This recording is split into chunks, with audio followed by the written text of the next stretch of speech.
But Dave, moving on, we got a little bit of a hometown news that we're looking at. Otto Porter kind of ruffling some feathers as there were videos kind of leaked on Twitter that showed basically Otto Porter at a party during the pandemic. And the video showed him walking up to numerous women going, yo, open that mouth, and then pouring champagne in it. You do you, playa. Like, you party however you want. That's not what I'm bitching about here. But, like, Dave, this is now the second time that Bulls fan, and this dropped a day before, like, we're getting ready for training camp, Dave. Like, teams are coming in. We're getting ready for the season. This is a contract year for Otto Porter. And for the second time now, Dave, as a Bulls fan, I'm sitting here going, I question your motivations, Otto Porter. I question your commitment to this team, to basketball. Look, his judgment is questionable. Leave out that it's a pandemic. Just that aside. Well, again, we did just hear from the NBA PA that 48 players did test positive for COVID-19 in the last week. Mm-hmm. So could he be one of them? Maybe. I would put my money on it. Could he be someone who already had COVID-19 and just didn't publicly disclose it because he's not required to? Mm-hmm. And therefore, he feels like he's immune to the problem and living in some fantasy land. You know, I'm not trying to make. Or is he a hoaxer? We don't know. He could be a hoaxer. I'm not going to make excuses for him. It's an irresponsible move, one way or the other. Mm-hmm. You shouldn't be doing things like that. Yeah. But again, not my life. You know, if he wants to go out there, and obviously he wasn't the only one out there because it was a party filled with people. So if people make the informed decision they want to go out there and party, that's on them. I don't think this really. Look, let's be honest here. There are multiple players in this offseason who have had incidents involving the police. They are all on teams still. So my money is this is not going to push anyone out any door.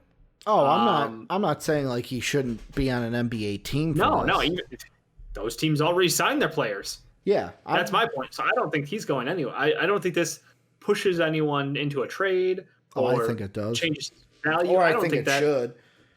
If I'm the Bulls, I like the thing that have people who physically abuse their spouses and they're still on their teams on their contract. Yeah. Now, if that's okay, then why is this not saying that's okay though? Like it's that apples again, and oranges, I understand. Like if I was a T-Wolves fan, I would be upset that like I would have a different feeling to Malik Beasley being re-signed. Like yet again, like the reason I'm having the reaction I'm having is this is my team. Like this is and Norm Powell as well.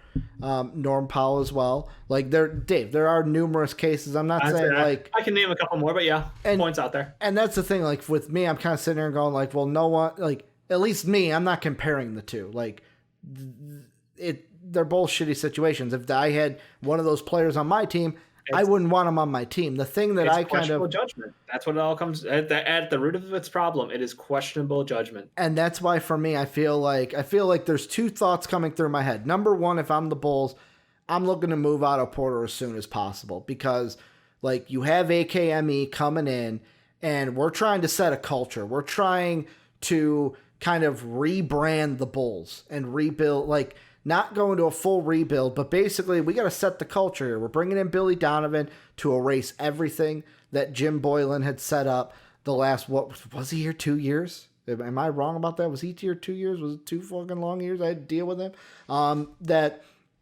That's number one. This doesn't help you in that goal. Number two, like I said, this isn't the first time I've had, like me personally, have had a problem with Otto Porter's judgment because there was last year. We talked about it on Superfans. I think either you or Sean, one of you guys was on the other side of me because I remember having an argument with you guys about it, or one of you about it, of he was out at a club when it was like, your foot's too hurt to play, yet you're out there dancing on a floor. Like, again, not against going out. Like, you can go out and have fun with your friends, but like, why on the dance floor doing things that you probably shouldn't when you have an injured foot, which... if it then gets re-injured, is not going to help you. Like, that's the thing. Like, you got to think about your job and what you're I think my argument at that point in time, I was on the other side of that. Yes. 100%, because in the most basic terms is if you are healthy enough to walk, you are healthy enough to go out there and do whatever you want. But you have to be medically cleared to play basketball. He was not medically cleared to play basketball, but he also doesn't need to be in a wheelchair. But, and yet again, not rehashing that argument, I was on the side of, yes, you can walk on it, but me as a player, I wouldn't want to do anything that could possibly set me back. You know what I'm saying with my injury? Like, okay, I'm not medically cleared, but I don't want to do anything that could set me back, which we've seen stupider shit than dancing on a club floor get people injured to where it's like they miss games for sneezing. They miss games for tripping over groceries or over a rug. Can't live your life in a bubble. Like, I get that, but also it's, if you're injured trying to come back, that should be your main goal. That's what I'm saying. And this is like, there's poor judgment with Otto Porter that I would say, I agree with Eric, the Bulls need to move him. Here's my problem with it, Dave. Because of this, if you're a team out there and you're like, Bulls are looking to move him, he's got poor judgment, does that play a factor into trade negotiations where not on the side of, I don't want to trade for Otto Porter, because I'm sure there's teams out there that are like, fuck, I could use a guy like Otto Porter on the floor.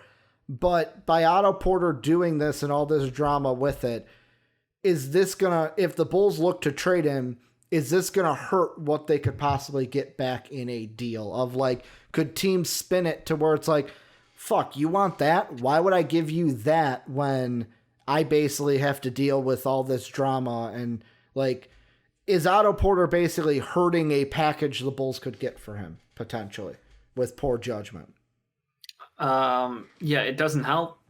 I don't think any team takes this seriously though, but it doesn't help. I mean, what hurts him more is his injury history. You know, if you go back a handful of years, let's see, last year, he was only healthy for 14 games. The year before that, he only played about 56 games. Yeah, 56 games. The year before that, 77 out of 80. So like his last 3 years, basically, he has had injuries where he's missed, more than 5 games a season. And then it's a question mark. It is a massive question mark with Otto Porter if he can stay on the floor and help you out, because that is the best quality about him is, hey, he's a healthy two-way wing. But if he's not healthy, then what is his value?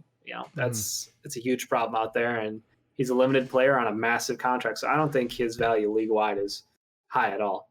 I think that already people are like, well, why would we trade for somebody who is not worth the contract? And then he's also someone who has questionable judgment. He's also someone with an injury history.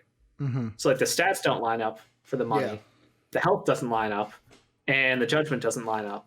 So why would any team want to pay him $30 million this year? I don't know why.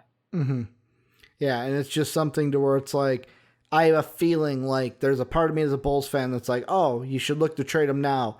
But then the other side of my brain goes, I don't know if we're going to be able to move him. Like, I don't know if any team's going to want him because, like, the injury history is there. And plus, if you are a team that's like, yet again, if you're a team that culture is an issue, I don't want to say issue, but like, could it be something to where I'm trading for someone that I'm never going to be able to use because he's not out there? Or is it going to also be, well, some teams go, well, if he makes poor judgment, like, I think there might be some teams that look like it might be not the biggest red flag, but it'll be something like, hey, we got to look into this and kind of discuss this in our front office before we think about it. But it wouldn't be a trade segment if I didn't have a trade for you, Dave. Sure. This is from Bleacher Report, not from me, Bleacher Report. I don't know why the Wizards would do this, but John Wall for Otto Porter and Thaddeus Young. Do you see that deal getting done, Dave? John Wall being a Bull, Otto Porter and Young going over to the Washington Wizards? No. Why? Apparently the Wizards want him back, man. Wizards want Otto Porter back, man.